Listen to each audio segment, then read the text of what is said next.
माझी पावभाजी या फालतू टोमॅटोमुळे खराब. मॅडम टोमॅटो काय फेकून मारताय तुम्ही मला? मी काय तिकडे उभा राहून सिक्रेट ऑर्केस्ट्राची मिमिक्री करतोय का?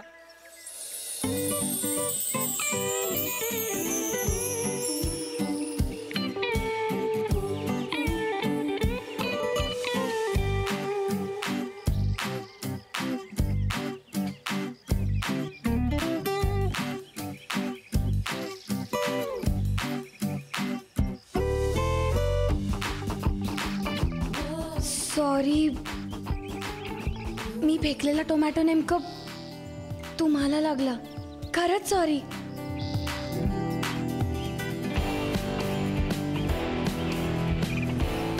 मी तो नेम धरून नव्हता फेकला हो. म्हणजे रागाच्या भरात फेकला आणि तुमचा shirt. Sorry, I am really sorry. मी काय म्हणते, तुम्ही माझ्या घरी येता माझ्याबरोबर? मी तुम्हाला टॉवेल देते हे स्वच्छ करायला. प्लीज चला ना. खरंच चुकून फेकलं आणि तुम्हाला लागलं.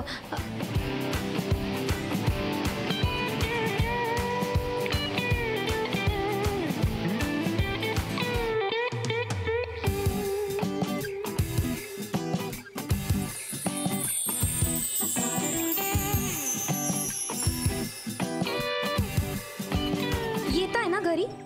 कशाला? टॉवेल देते ना मी तुम्हाला हे स्वच्छ करायला. It's okay. No no no, it's not okay. चुकून एक तर तुमचा शर्टही माझ्यामुळे खराब झालाय. प्लीज, खरंच खूप गिल्टी आहे हो मी. आणि तसंही हे काय माझं घर, इथेच राहते मी. चला ना. आणि तू परत असे खराब टोमॅटोज आणलेस ना तर याद राख, तसंही हे सगळं तुझ्यामुळेच झालंय. तुम्ही या ना, लाजू नका हो, या ना.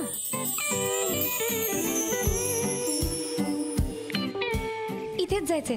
I am really sorry. खरंच मला माहिती नव्हतं की तुम्ही येताय. म्हणजे चुकून झालं ते सगळं. पण आता नेक्स्ट टाइम मी पण अलर्ट राहीन. पण आता मी तुम्हाला टॉवेल देते हे स्वच्छ करायला.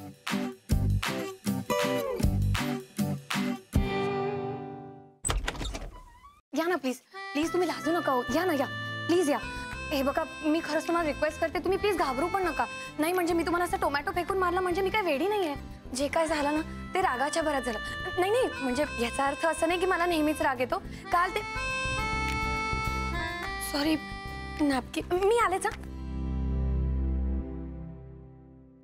ते काय झालं ना ॲक्च्युली आमच्याकडे काल रात्री, घ्या ना नॅपकिन. ते काय ना, काल रात्री आमच्याकडे पाहुणे आले होते.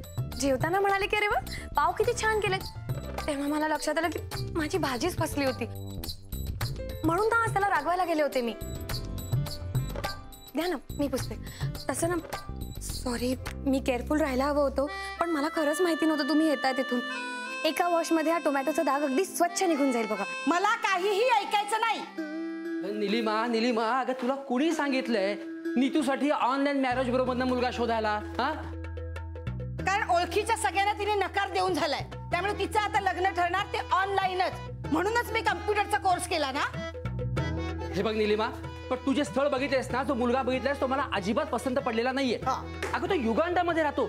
युगांडा अशा नावाच्या देशामध्ये मी माझ्या मुलीला पाठवणार नाही. हो, आता देशाच्या नावात काय आहे बाबा? तुम्ही ना एक काम करूया निलिमा, आपण या विषयावरती नंतर बोलूया. बहुतेक माझा क्लायंट आला असं वाटतंय. तू चहा घेऊन ये. नमस्कार. युगांडात काय वाईट आहे? बसा उभे का? बसा. हा बसा. हे माझं कार्ड. मी जयदेव नाशिककर. ऋषिकेश तिळगुळकर. छान आहे. बाबा हे रस्त्यातून चालले होते आणि मी रागाच्या भरात टोमॅटो फेकला ना, तो चुकून यांच्या शर्टवर पडला. म्हणून शर्ट स्वच्छ करायला यांना घरी घेऊन आले मी. वा, हे तू फार छान केलंस ना, घरी घेऊन आलीस. आपल्याला माणसं हवीच आहेत. हे बघा मिस्टर तिळगुळकर, काय आहे तुम्हाला आयुष्यामध्ये जर कधी पॉलिसी काढायची असेल ना तर मला सांगा. काय आहे सांगा, म्हणजे मी हक्कानं सांगतो की पॉलिसी काढाच. हो, जमाना किती खराब आहे, कधी काय वेळ सांगता येत नाही ना. बरोबर. आता आज बघा, हिरी तुमच्यावरती टोमॅटो फेकून मारला तो लागला. उद्या अतिरेकी आला असता, बॉम्ब टाकला असता आणि तुम्ही मी काय बोलतोय, मला अर्जंटली मित्राकडे जायचं सामान आणायला. ऐकून घ्या ना, मी इथे शिफ्ट होणार आहे लवकरच. तेव्हा मी निवांतपणे तुमचं हे सेमिनार ऐकायला येऊ शकतो. नक्की येणार. हो, प्रॉमिस. एकदम नक्की माझ्याकडे खूप पॉलिसी एकदम लवकरच येतो. सॉरी, ते माझे बाबा जरा जास्तच बोलतात.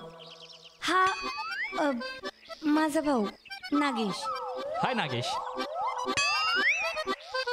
ओ तिळगुळकरांनो, ओ तुम्ही हाय काय करतास? हा, आपलं घर समोरच असा. सामान नाही म्हणजे सामान म्हणजे तुमचं लगेच काय या लगेच लगेच चला या लवकर हे बघा समोरच आहे.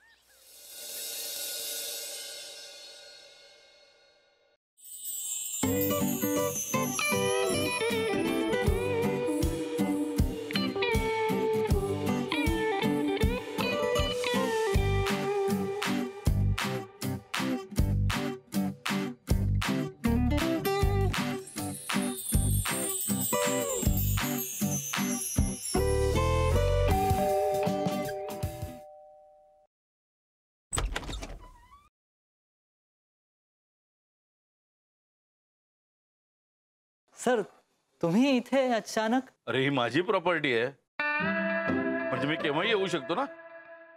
Of course sir of course. या ना आत सर प्लीज. या घरातील प्रत्येक खेळा हा माझ्या भूतकाळाची आठवण करून देणार आहे. खेळ सर, खेळ दिसत नाही कुठे. हो असं बोलायचं असतं. ओ सर कुठल्याही खेळाला हात लावणार नाही मी. जसं आहे तसं सगळं ठेवायचं, नवीन काही करायला जायचं नाही. अगदी सर. आणि हे काय कपडे धुत नाहीत तुम्ही? सर सेटल व्हायचंय सर. आणखीन एक.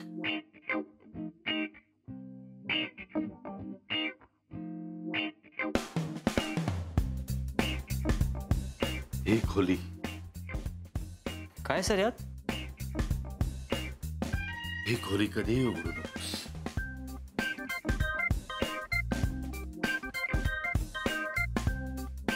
या छोट्या छोट्या गोष्टी आहेत, त्या मी जतन करून ठेवल्यात. म्युझियम मध्ये द्यायचे आहेत मला.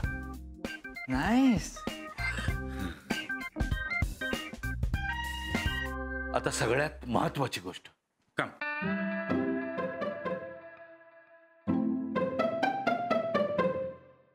हा जिना जिना कधी चढू नकोस. ही गॅलरी म्हणजे माझ्या भूतकाळातला हळवा कोपरा आहे. हा जिना चढत चढत तू गॅलरीत जाशील तेव्हा माझी जखम पुन्हा भळभळायला लागेल. सर तुम्हीच चढतायत सर. माफ कर, माफ कर. सर 7:30 वाजत आले सर. माझा फॅमिली कार्यक्रम फोनवर 1 तास. आणि सर मला घर सुद्धा आवरायचंय सर. सर मी या जिन्यावरनं वर चढणार नाही आणि ती खोली मी कधी उघडणार नाही. प्रॉमिस. शाबास. येतो मी सुदृढ. सर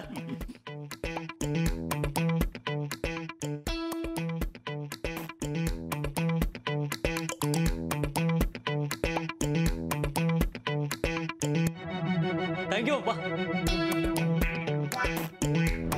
काय सर यार?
झोपला होतात का तुम्ही? नाही.